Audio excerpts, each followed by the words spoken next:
Superposition theorem या superposition principle आपको समझ में आ गया कि अगर दो से ज़्यादा चार्जेस अगर हमें दिए हैं तो किसी एक पे नेट फोर्स हम कैसे फाइंड आउट करेंगे। तो मैंने आपको बताया कि हर एक फोर्स को इंडिविजुअली कैलकुलेट करके और उनका हम क्या कर देंगे, वेक्टर सम। तो यहाँ पे हम दो क्वेश्चन और देख रहे हैं। पहला क्वेश्चन है कि हमारे पास एक इक्विलेटरल ट्रायंगल है और उसके वर्टिसेस पे क्या रखा हुआ है, एक चार्ज यहाँ A पे रखा है -Q, B पे रखा है Q और C पे रखा है Q। हमें बताना है कि A पे नेट फोर्स कितना होगा, B पे नेट फोर्स कितना होगा और C पे नेट फोर्स कितना होगा। तो अगर मुझे A पे निकालना है तो Q इसको क्या करेगा, अट्रैक्ट, ये वाला Q भी क्या करेगा, अट्रैक्ट। तो अगर पहले मैं ये फोर्स निकाल लूँ तो ये फोर्स होगा F = KQQ अपॉन L²। ये फोर्स भी क्या होगा, KQQ अपॉन L²। दोनों एक जैसे फोर्स हैं और कितने एंगल पे हैं, 60 डिग्री पे। तो हम नेट फोर्स A पे कितना लगेगा वो बता सकते हैं, वो इन दोनों का रिजल्टेंट होगा।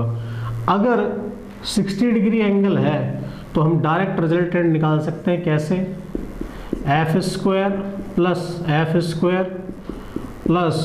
2F cos 60। तो यहाँ से आ जाएगा 2F² प्लस 2F² इंटू 1/2, तो ये आ जाएगा 3F²। तो आंसर आएगा इसका √3F या √3 KQ²/L²। तो ये आ जाएगा इधर। ऐसे ही ये तो आ गया नेट फोर्स ऑन A। बात समझ में आ रही सबको, ये क्या आ गया, नेट फोर्स ऑन A। हमें अगर C पे निकालना हो तो देखो C पे क्या होगा, इधर अट्रैक्ट करेगा तो ये फोर्स ही लगेगा सेम, KQ²/L², और इसकी वजह से रिपल्सिव फोर्स होगा और ये भी सेम हो जाएगा, KQ²/L²। लेकिन अब जो एंगल है वो कितना हो गया, वो हो गया 120। फॉर्मूला यही रहेगा, एंगल 120 आ जाएगा। और हम सब जानते हैं cos 120 की वैल्यू क्या होती है, cos 120 की वैल्यू होती है -1/2।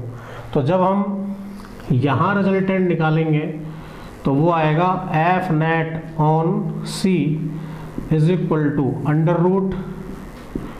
√F² 2F² cos 120, ये आ जाएगा।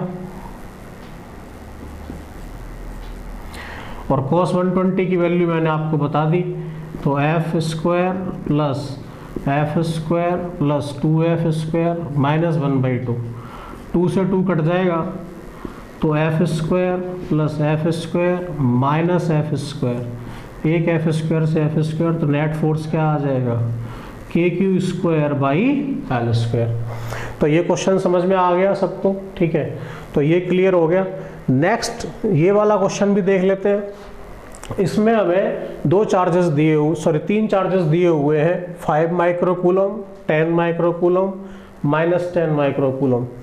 अब अगर इसको हम देखेंगे तो यहाँ A पे हमें फोर्स निकालना है, तो वो हम कैसे निकालेंगे, देखिए इसकी वजह से इस पे फोर्स लगेगा रिपल्सिव, तो वो फोर्स हम मान लेते हैं F1, और इसकी वजह से जो होगा वो होगा अट्रैक्टिव, वो फोर्स मान लेते हैं हम F2। तो पहले हम दोनों फोर्स कैलकुलेट कर लें। F1 कितना आया, F1 आया कि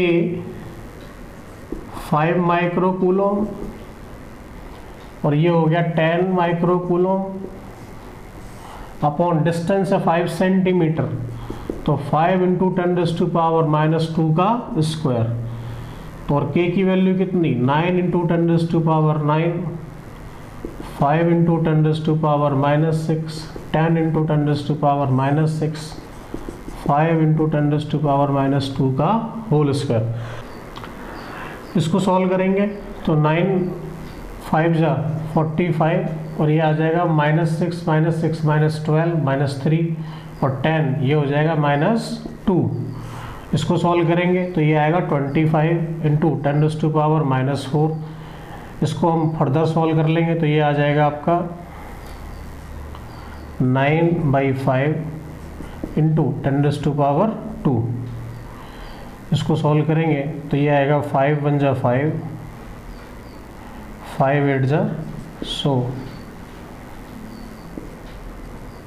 इट विल बी 180 न्यूटन। अब ये फोर्स आया 180 न्यूटन का, क्योंकि इसका और इसका मैग्नीट्यूड भी सेम है, सेम डिस्टेंस है, तो ये फोर्स भी क्या आ जाएगा, सेम 180 न्यूटन का। और दोनों का रिजल्टेंट हम निकालेंगे क्योंकि 120 डिग्री के एंगल पे है। और अभी अभी हमने वही फॉर्मूला देखा है, F = √f² + f² + 2f² cos 120।